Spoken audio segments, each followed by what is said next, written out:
Well, well, well. We've got a special guest today, Jason Hill. You are a professor of philosophy at DePaul University and the author of some pretty interesting stuff, including your latest book, What Do White Americans Owe Black People? Racial Justice in the Age of Post Oppression. How's it going? Going pretty well. I just jumped off of a class on evil, becoming evil. How do ordinary people become evil? To be here with you, so it's great. I'm glad to share this moment. Yeah, yeah. That's so. Tell me, you've got had a pretty interesting life here. Tell me a little bit about your background, where you're from, and how you got here. Well, I was born and raised in Jamaica, and I came here in 1985 at the age of 20. To basically, I really came here to be a novelist and a poet. You know, that was my dream, to be a full-time writer and to do a PhD in philosophy.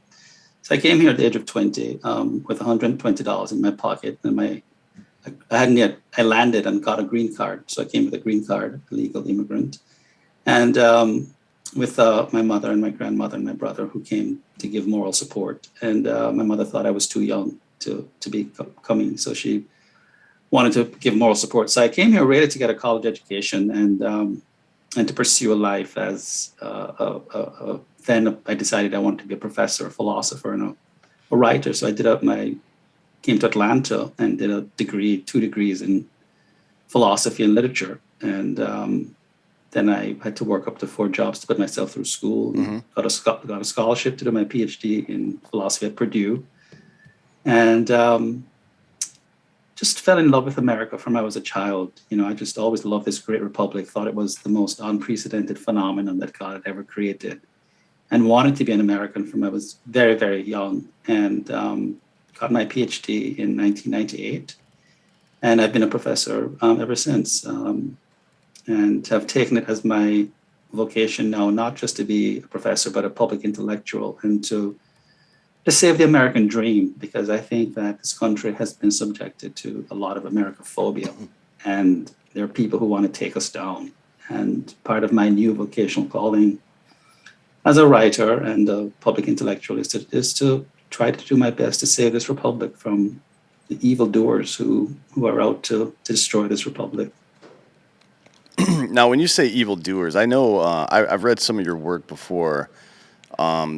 You refer to some certain groups in the intelligentsia as black nihilists or liberal nihilists, stuff like that. People who, seem to. It's almost as if they have this argument, but it's rooted in a fatalistic, like we can't. There's nothing we can do about this. We're like a permanent, almost victimhood, right?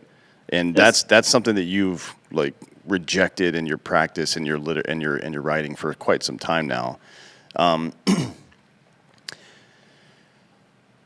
First, I'll say that people who leave places that aren't great and show up here obviously have a quite a bit of different perspective than people who begin here and never face any real hardship. I mean, it's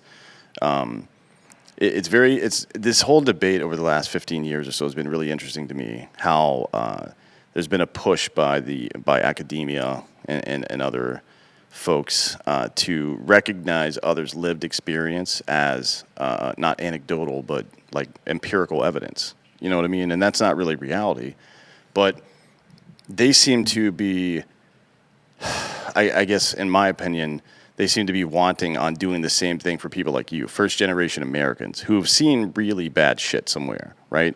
And it's not just the people have come here from certainly from worse places than Jamaica. Jamaica's not that bad, but like people have come here and struggled to get here and come here like with nothing and built a life of their own because that's what we do here. And like, how does that? As a philosopher, how do you quantify that? Because I know a lot of what you do is talk about how people think. You know what I mean? Like elucidate how people think. So what's the like? How do you communicate with people like that who think that in their cushy life they're experiencing something quite a bit more difficult, or they're just seeing things through such a different lens than somebody who's actually gone through quite a bit of actual difficulty? Well, I point out the hypocrisy of it all. Really, I think what I say is that they have these framing narratives that have nothing to do with reality. Right? It's all about power, and it's all about creating a victim narrative that allows them to become a managerial class and lord it over people, to deny those people of their creative agency.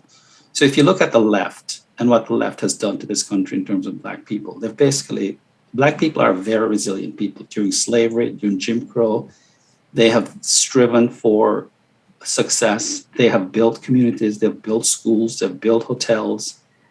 A rich history of entrepreneurship among Blacks in this country, from slavery, post-slavery, during the worst periods of Jim Crow, before the 1964 Civil Rights Act. And you'll right, and that story is left out of the narrative of Black people, predominantly by the left. Conservatives, I find, celebrate the rich history of Blacks, but you've got these Black victimologists who create a narrative of nothing but victimhood, that America is intrinsically bigoted, that it's in our political DNA to keep Black people down, that Black people are outside the American dream. So what I do is I show up the hypocrisy. I point to the facts. I point to the rich history during the Harlem Renaissance, for example, but even going back to slavery and after slavery, of Blacks who have made it in this country, who have a record of success and achievement, and that there is a mismatch between the narrative that they are creating.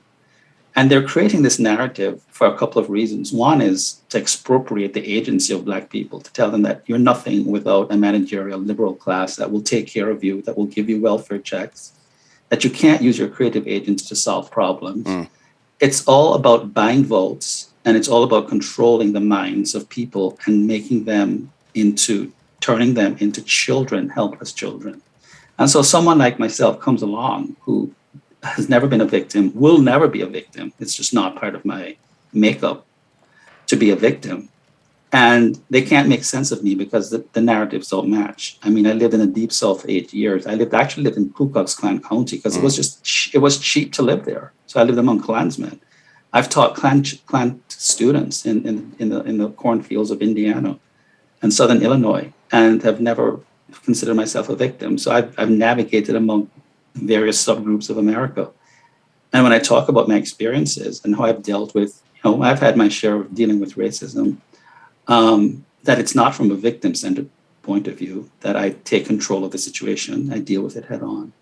So I think, to answer your question, I show up the hypocrisy. I show that there's a narrative out there, and then there are the actual experiences of Black people that do not constitute a monolithic group. You see, they speak as if Blacks are just this one monolithic group, and we're all helpless victims trampling under the foot of the white man who's there to get us. That's not a thing. It's a kind of inverse racism, right? If your skin color is white, Right. then you're automatic racist and you have white privilege. Yeah, that's really bizarre to me.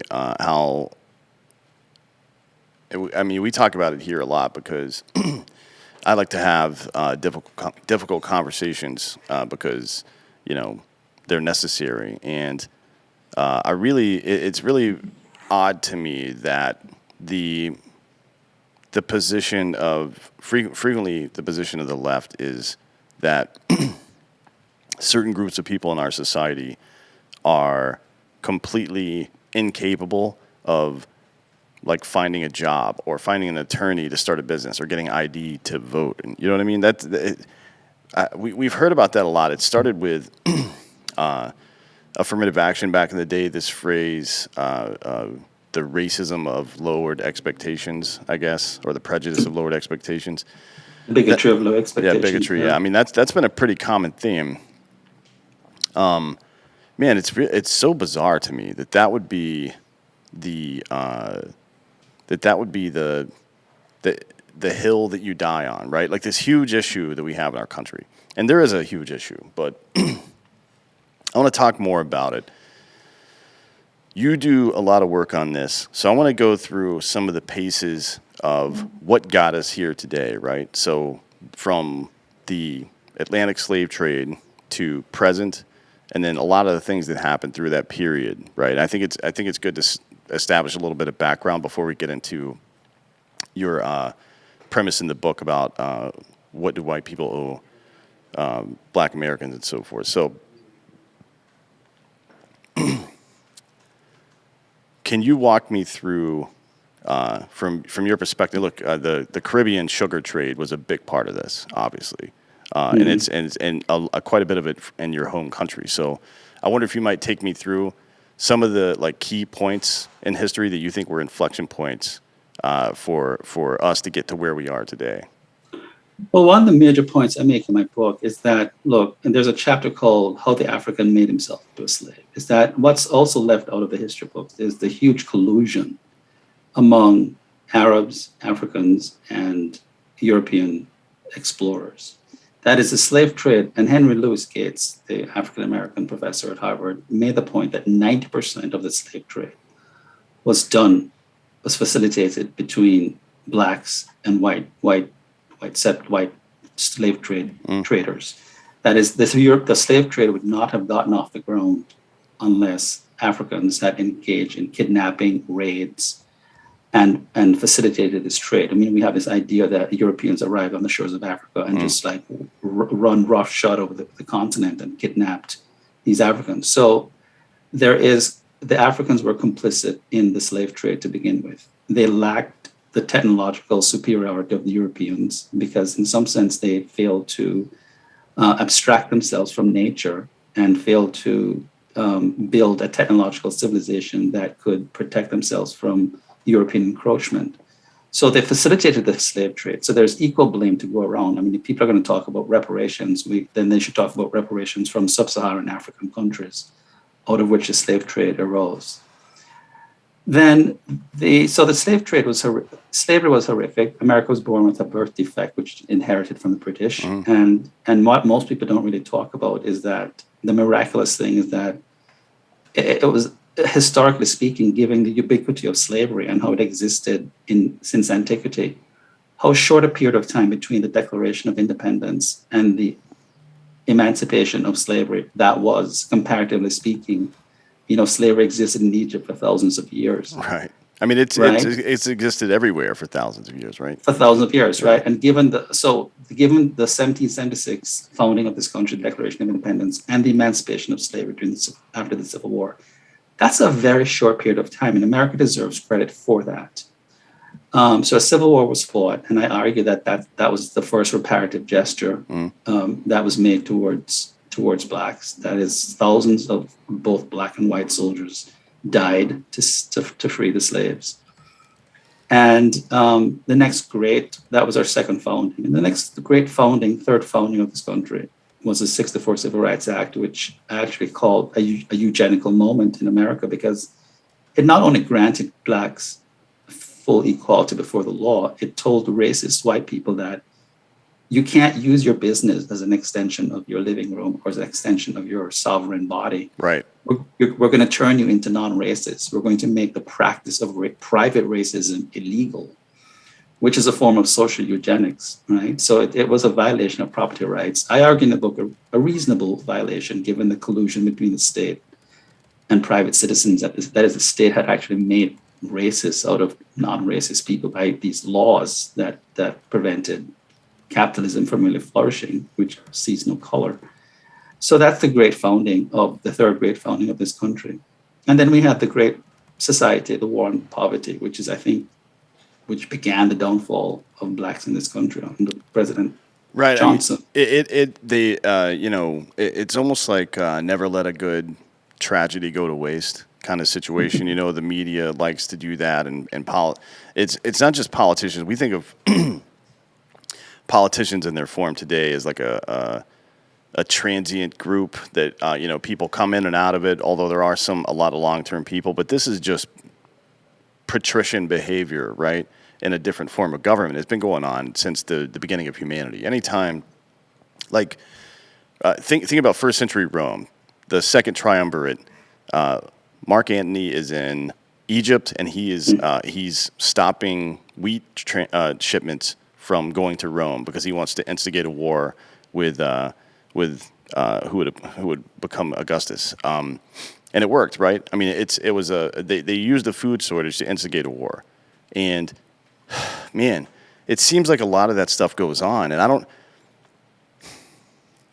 I don't understand how. Maybe it's just a failure on conservatives' part, but I don't understand how they didn't recapture that narrative when when LBJ started these massive entitlement programs that were very clearly designed to get black people just high enough where there's some progress so they can get their vote, but not high enough that they have actual upward mobility, right? I mean, it seemed pretty obvious even at the time. And man, I don't understand why that was never a talking point for Republicans. You know what I mean? Maybe they didn't care. Maybe it was still some kind of subtle racism. Maybe they thought that the black vote was impossible to get anyways. I don't know what it was. But whatever it was extremely damaging to the black community over the last 40 years or so, right? I think so. And I think, to answer your question, I think the conservatives, many people were sort of covering up a sense of guilt that they had felt. So the War on Poverty, the Great Society program, which destroyed the black family, which disincentivized so many black fathers from being fathers and married the black women to the state. So the state becomes a surrogate husband of the black. That's a really good point. You're right. It becomes a surrogate husband of the emasculating black men, disincentivizing them from taking care of their families, breaking up the family structure. Incidentally, the out of wedlock birth rate rose from, it was 22% at 1960, after 1968, and today it's still 74% of African American children born out of wedlock, and that's very deeply correlated to poverty. A lot of whites, I think, just felt guilty and felt embarrassed, at retrospective embarrassment at how blacks had been treated, rather than say, look, there's just so far that a free republic can go in terms of bringing blacks fully equal before the law before we start transgressing on the rights of people, and then we become a totalitarian state. Right. And I mean, it's counterintuitive to the way this country was formed in the first place, right? Now, I mean, obviously we had some issues from the birth, but what we wrote down, the principles that we believed in, were that individual liberty mattered and that we should prioritize solving problems at the lowest possible level. That's what the 9th and 10th Amendments are about, right? So all of a sudden, maybe it's just mission creep. I don't know. Like, I don't always like to imply malice. Sometimes things just get away from people, I guess, but the idea that the state knows better than you is not a new one. It's not unique to the United States. It's not unique to the West. It's not unique to like the last 1,000 years even. I mean, that's always been the case, right? So we've man, I feel like gender theory and critical race theory are sociological answers to biological and historical questions, right? Which is not, you wouldn't do that in any other field. Like you wouldn't get a literary answer to a math problem. You know what I mean? Like that's very basic common sense. But the fallacy is the standard in academia right now, right? To teach it that way. And I feel like we've really done ourselves, I mean, public education has been in trouble for a while, but we've really done ourselves a disservice in laying that foundation. So now we're stuck with and you know it better than most because you're in academia, you're a professor. How much time do you have to spend deprogramming bad ideas out of people at this point? Well, unfortunately, you can't, because our universities have become cults. They're no longer learning centers. They're no longer places where you impart objective knowledge. They've become cults. They've become bastions of they've become indoctrination centers for far left far left Marxist teachings to usher this country, and I will say this, into not even what one would call a democratic socialist country, into a communist country. Our universities, and I've been a professor over 25 years, including the years that I taught as a graduate student, So I've been a teacher in university 25 years. Our universities are indoctrination centers that has as its sole mission to brainwash these children, because they really are children when you think about it, their brains are still developing, into becoming left-wing Marxists. One of the reasons I wrote this book is because I think this whole notion of what do white people owe black people in terms of reparations is just a very slick way of using reparations to expand the welfare state. It would cost this country $14 trillion to expand the welfare state by trading on white guilt and profiteering on any kind of black suffering in order to introduce socialism into this country. Without ever actually solving any of the problems, right? So That's right. one of the themes of the book is not only should we not, like, it's what do white Americans owe whatever is not even the right question to be asking, right? Like that's one of the, I read a book called Between Barack and a Hard Place. I think the guy's name is, what is it?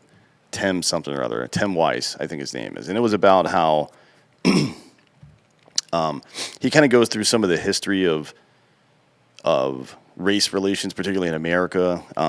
Like the economists estimate that something like $1 trillion was robbed out of the black community through not paying wages for slavery. He makes the point that 80+% of all wealth is transferred from one generation to the next, meaning inheritances or equity in a business or a home or property, whatever it is, right? And then he tells this story about how when he was going to college at LSU, somebody had made a big pot of gumbo, right? And he didn't make it. He didn't even eat any of it, but they just left it there, and it just kind of started to stink after a while, right? It was getting rancid. It's like, well, at some point you have to realize that it doesn't really matter who caused this problem. We've got a problem to fix, and that's just being a good roommate or being a good person. But when you map that on to politics and just the welfare of human beings in our country right now, people, these bad, I consider them bad actors. These bad actors who take advantage of that situation and try to use it towards some political end. That's about the worst way you can manage that situation. I mean, at least have the, I say this in jest sometimes, but at least conservatives had the decency to ignore the problem and not make it worse. But what is the right question? I mean, one of the phrases I like to use is the only color that matters in this country is green. Right? You don't see Will Smith going to jail, for example, right, for slapping somebody in front of millions of people. Like, he can commit assault in front of millions of people, and it's fine because he's rich. So if this isn't the right question, what is the right question? Well, in some sense, that is the right question, because that is a question that presupposes the whole reparations issue. So I deliberately use that as a provocative question. A more apt title would have been how the left is using reparations to usher in socialism into this country, right? But it's the question that presupposes the notion that reparations is a tenable and even morally, I think it's unethical, but a morally agenda on the part of the left. So the answer, I mean, and I wrote the book to give people, both black and white, some kind of intellectual ammunition against, because reparations is making its way through, HR 40 is making its way through Congress. It's almost law now in California. Yep. And so it's going to be the next big thing in the upcoming elections, and Americans are not going to be able to escape it at all. And it's the underlying question is really, white people owe black people something, and I'm not going to give away the answer because that will disincentivize people from buying the book.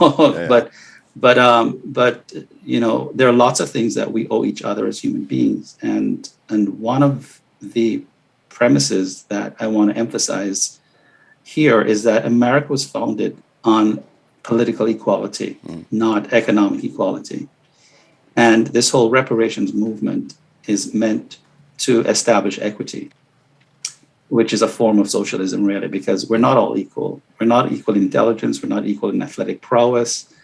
And this notion that equality between the races is a goal is untenable. We don't even have equality intra-racially because we have different values, we have different talents, we have different aptitudes.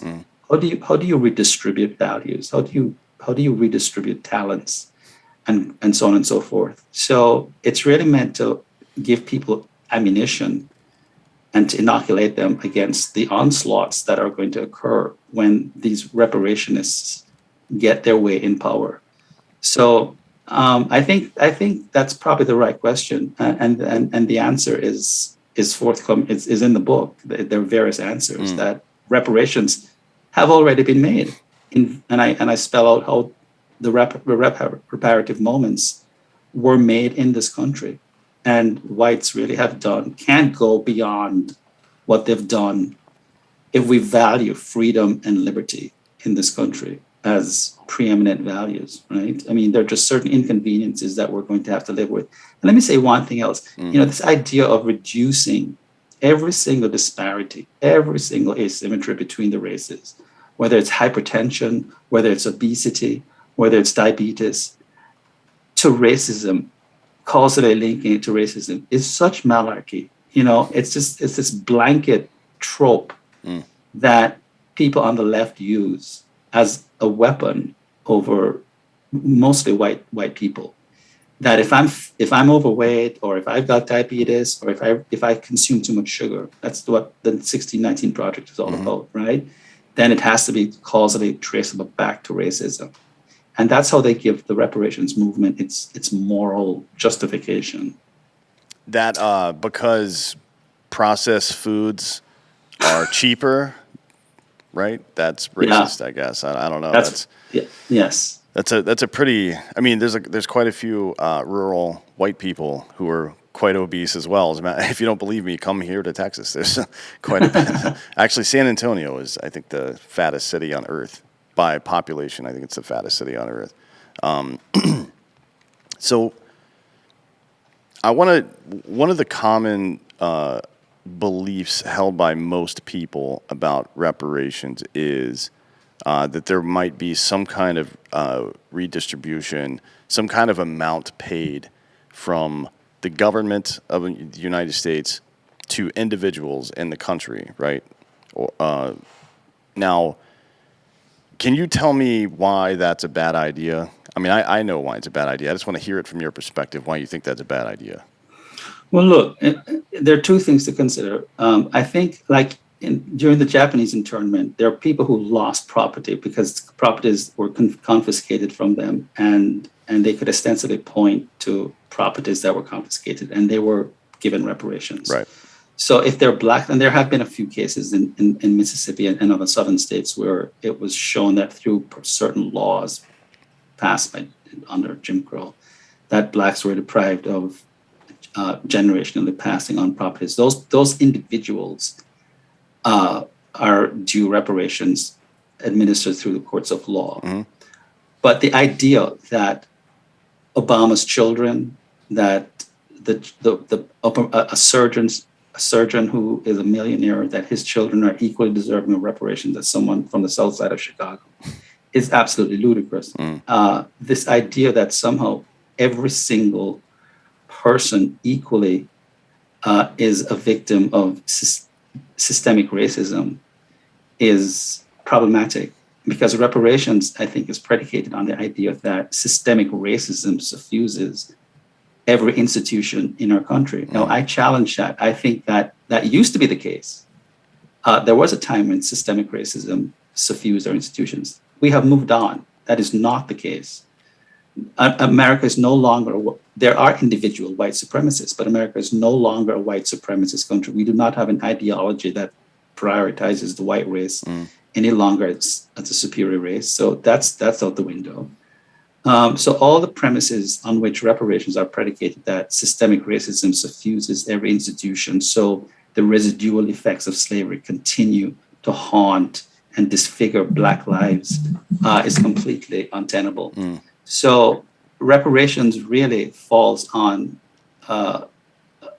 empty claims, because it really rests on this notion that systemic racism suffuses our institutions, and B, that all white persons, this is the next claim that they make, that all white persons, by virtue of having white skin, have white privilege conferred on them. As I've said in an article, I don't know, I've taught kids, white kids from Appalachia, who have had no teeth, no running water. I fail to see how someone from Appalachia who is white with no health care, no access to clean water, with teeth missing, how that person has any kind of white privilege that prioritizes him or her over someone such as myself, who has, I ended up getting 5 college degrees. I'm middle class. I have a great income. I've written 5 books. You see what I'm saying? The idea is just ludicrous to unilaterally say that every white person has the same amount of white privilege, and that by virtue of having that white privilege, they are a walking practitioner of racism. So the untenability of reparations lies on its false and dubious underlying claims, which just are empirically false. And besides, I think it would just create some kinds of divisiveness are healthy, right? I don't want to be on the same side of a communist. Right. But some forms of divisiveness are unhealthy. And I think reparations would divide this country so deeply in a way that's unnecessary. So if the underlying claims themselves were true, that yes, America is systemically racist and we have to fight that, then that's a form of divisiveness that we should face. But given that all the underlying claims, I think, are so false, it would divide this country in a way that would be truly, truly tragic. Sure. Yeah. I mean, I agree with all that. And I also agree with the underlying condition the underlying motive here from these leftists is to institute some kind of socialism, right? I mean, it seems like it. Otherwise, you don't do things like this unless that's your goal. That's right. So that's what. Yeah. No, continue, please. No, you go. But yeah, I agree with you. Yeah. It's just people are afraid to say that's their goal, I guess, in the left, or maybe. You should be very suspicious of anybody who's trying to do something, but they won't say specifically what it is they're trying to do. You know what I mean? That is always a bad sign. Just don't worry about it. We got you. And it's this this attitude that the state somehow knows better than I do how to live my life is something that has been uniquely rejected by America from its inception. And now you have, and it's so bizarre that it's this group of people. It's this boomer generation who spent the 70s going crazy on experimental drugs and protesting everything, and now they are agents of the state, telling people to surrender their agency to the state. It just doesn't make any sense. I don't know if we've seen something like this before. What other civilization in human history? Plenty of civilizations have been taken advantage of by a patrician class, but what other civilization went from? Let's use Rage Against the Machine, the band, as an example here. What other civilization in the course of 20 years or 25 years went from "fuck you, I won't do what you tell me" to "fuck you, do what they tell you"? Right? Like that is so bizarre to me. It's like everybody's hypnotized somehow. I tell you, it started. I think the demise started, and I have a whole chapter in the book about this. It started with the dark side of the civil rights movement that I talk about. There was a bright and a side that was oriented towards justice, that is emancipating Black people from legal oppression. It started with the nihilism that started in our university campuses with the creation of these Black studies programs, women's studies, queer studies, Chicano studies, post-colonial studies, all these advocacy, or what I call in the book, revolutionary studies programs, right? That had as their goal the destruction of Western civilization, the destruction of capitalism, the criminalization of reason and logic, the assault against an objective reality. These activists that encroached in our universities in the late 1960s and were granted sovereignty and autonomy talk about systemic nihilists. It's a cult of nihilism. And we are seeing the chickens have come home to roost, in the whole notion of defunding, decolonizing the academy, accusing the academy of propagating ideas by racist, imperialist white men. This is the fallout of what happened in the 1960s, when you had a bunch of nihilists that replaced scholarship and deep learning with activism and advocacy. And the results today are taking over, crippling. And so you criminalize critical thinking, you criminalize reason, logic, and call them the constructs of imperialist white men. And what you have are a bunch of individuals who are snowflakes. All they do are they offer up their feelings and their sense of being offended. And we use that as criteria for, adjudicating among truth claims. And instead of using logic, reason, evidence, everybody's experiences and everybody's feelings are what matter. And we're in a crisis right now because this country is under attack by these radical left-wing. You can't even call them progressives in the true sense of the word. They're nihilists, right? And they hate capitalism. They hate America for being a good country. They hate America for being successful. And it's interesting that they use critical race theory, because critical race theory and reparations really go hand in hand. Because if you can indict all white people as inherently evil and racist by virtue of having white skin, and then if you can, everybody's guilty then, right? Everybody's guilty, and then by an inverse kind of reasoning, all black people then are victims, right, and deserve. You see how the moral argument works. Oof. That's why you've got to attack critical race theory, and really defang it, because it gives reparations its moral justification. Yeah, these people are very clever. They are very clever. I mean, it comes back to what I said before. There is a concerted effort by the media and by academia and by a lot of politicians to deny that CRT exists at all, much less that it's being taught in schools and stuff like that. But they deny that it's like, can you even define what critical race theory is? Like, yeah, actually I can, because I know who Karl Marx is. And the fact that these people refuse to admit that that's what they're doing, again, brings up what I said before. If somebody's on this train and they're making moves, like if somebody's over there with a key trying to put it inside of my door lock, I'm assuming that they're trying to get into my home, right? That's a pretty reasonable assumption to make. When I see folks, we've gone from teaching people how to think. That's what primary education used to be, right?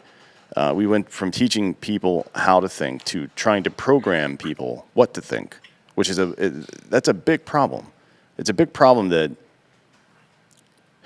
not just in the fact that people are getting programmed and groomed to believe certain things. It's an even bigger problem that we have become incapable of actually solving any kind of problem, because people lack critical thinking now. Now, the next time a big problem comes up, not only can we not think anymore, but people are losing faith in all these institutions that are supposed to be arbiters of reality.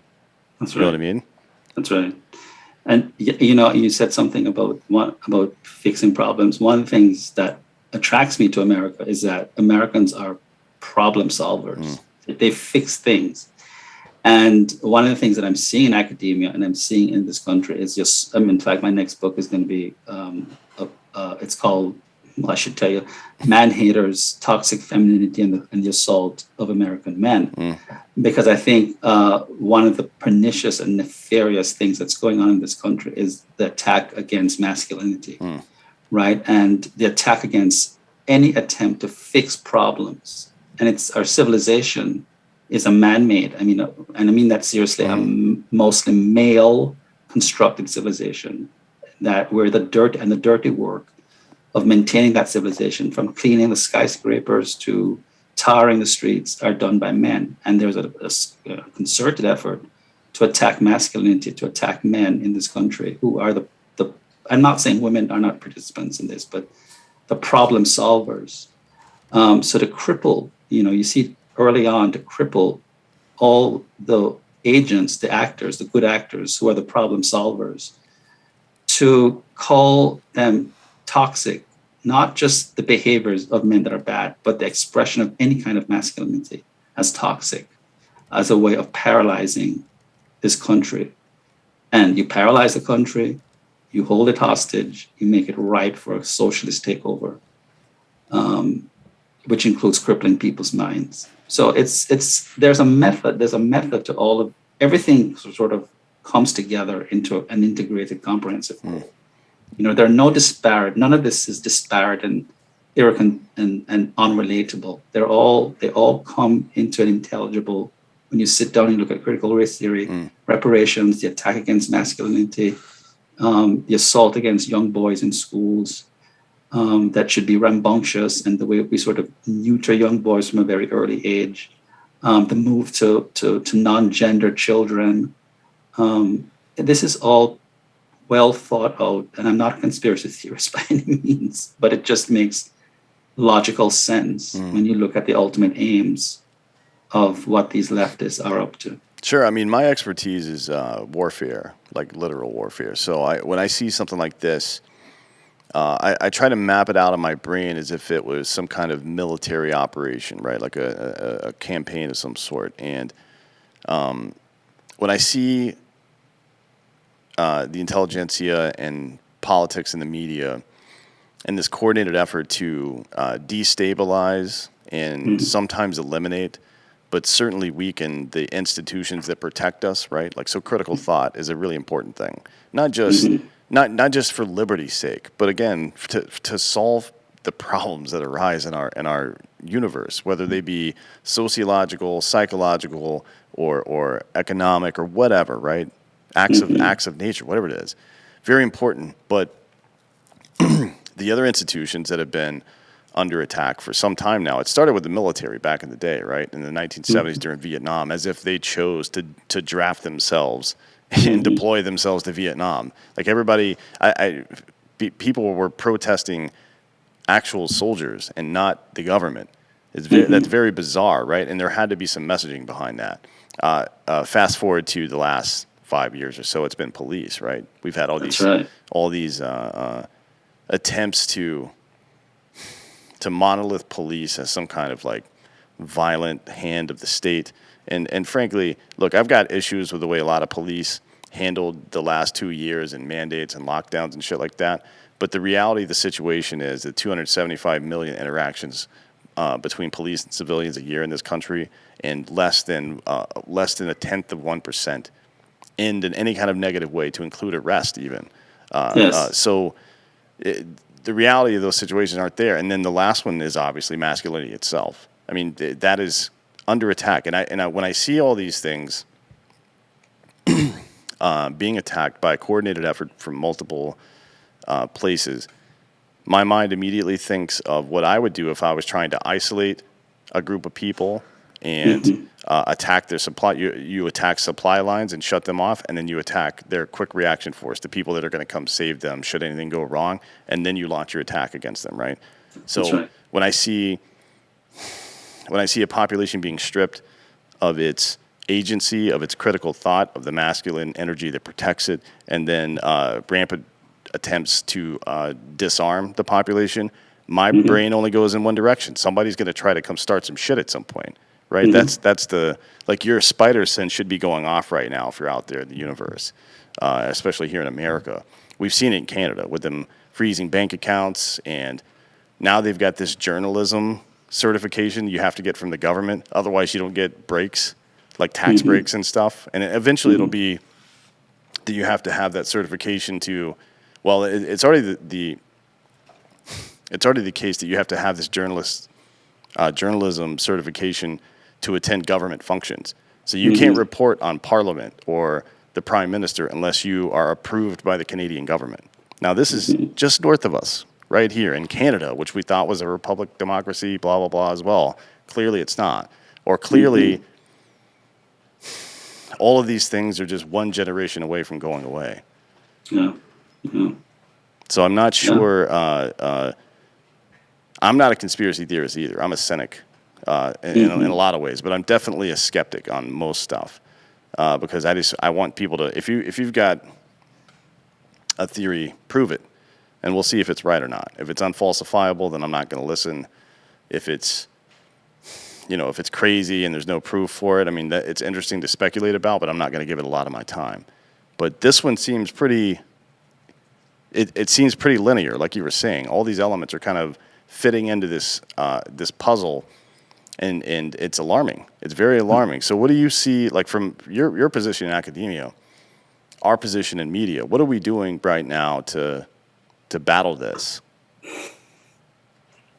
Well, the one other point I want to make is to add to what you're saying, because you're not a cynic, you're a realist. Is this move to non-gender children in the schools, which is a way of appropriating children from their parents, which is the biggest, one of the most heinous things that's happening, where the public schools are taking children away from their parents by non-gendering them. That's a confiscation of parental rights, right? So you're neutering these children. You're basically neutering them by taking away their biological identities, and God knows what's going to happen to our military if we have a bunch of neutered children.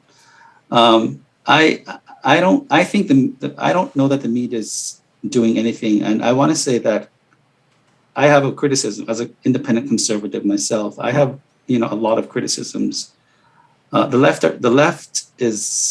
has won the culture wars, and I want to say that conservatives really don't know how to fight culture wars.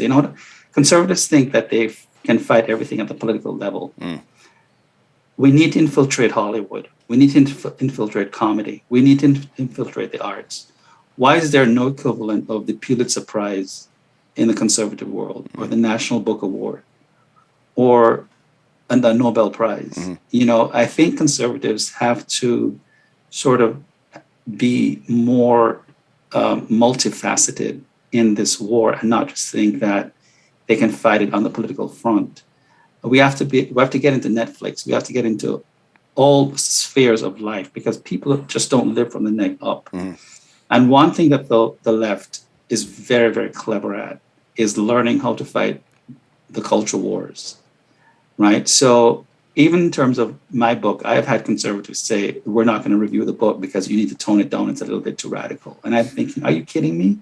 Ibram Kendi comes up with a book called How to Be an Anti-Racist, spewing hatred against America and white people. Ta-Nehisi Coates, Nicole Hannah-Jones, and within 5 months, these people are famous. So conservatives, I think, have got to band closer together and learn that the attack against America is very, very real. And the way to fight it is not just in the political realm, it's also in the cultural realm. It's strange, because conservatives are seen in some sense in the public sphere as being warriors, but they're not really warriors. They're lone wolves who sort of fight these battles piecemeal. And what we need is a comprehensive, integrated movement where we can have reasonable disagreements among ourselves, but there are certain underlying foundational values that we agree upon, and we steadfastly pursue those values, the way the left disagree among certain things. But by God, they want socialism, and they're going to fight for socialism, and they're going to squibble over certain things, but they know what they want. And we have to know very clearly what our foundational values are.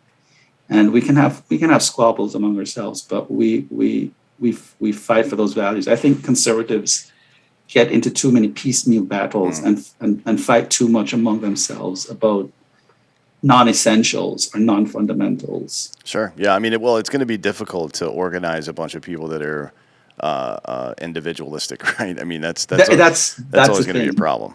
It's always going to be a problem. But I think we've underperceived the threat. I think people like DeSantis knows the threat is very, there are lone warriors out there who like, he realized that the lockdowns, for example, I think he knew that the lockdowns would not work. Right. He went along with it because he pretty much had to. But we realized now that we had lockdowns, they didn't work. Right. It's a bad idea. Crippled our economy and destroyed millions of lives economically. So I think there are people who get There are individuals who get certain things. But I think that we have to ramp it up a little bit. That is, we have to sort of really be non-apologetic for American values and American exceptionalism, and stop being apologists and stop ceding the moral argument to the left. I think the left wins, and that's why one of the reasons I wrote this book, because I think there are still conservatives who buy this argument that, I just did a debate at Colorado Christian University with a conservative, a white conservative, who was arguing that reparations is the Christian thing to do. And I said, so we had this interesting debate, and he said, because somebody has to clean up the mess. He used the analogy that you gave. Right. And there were so many people in the audience who said, yes, we personally didn't create this mess, but it's a mess and we have an obligation to do it.